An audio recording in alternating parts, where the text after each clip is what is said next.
Usa sa mga kinaiya sa tawo nga ingnon sa Ginoo nga pahawa kamo kay wala ka ila sa inyo ha. Kana mabasa din ha sa Matthew 7, ang ilang mga kinaiya kay sigig pangwinta. Kwintahon na nila ang tanan nila nga mga maayo nga ginabuhat. Nang lisod kayo mangwinta kay pagabot sa panahon, ingnon man nato ang Ginoo nga Ginoo nagbuhat man ko ani mga maayo nga mga butang. Mabasa nato na dinha sa Matthew 7, mga maayo ng mga butang nga ilang gipangwinta. Maayo man tong mga butang, usa dayong problema ana. Ang problema ana kay nang winta.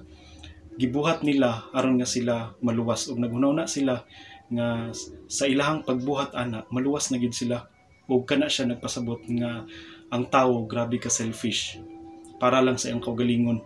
So mo na sukad karon ayaw gid pangwinta bulisan unsa imong nabuhat mo na ningon ang Ginoo nga kung buhat ang imong tuo nga kamot ayaw pahibaluay mo ang wala pasagdi unya ang importante kay ang Ginoo nakita sa imong gibuhat. So ayan nagpangwinta, ayaw pangwinta sa mga butang nga nabuhat nimo nga maayo kay ang Ginoo mo'y mobalos nimo. Noon atong kwintahon kung unsa ang gibuhat sa Ginoo para sa atoa.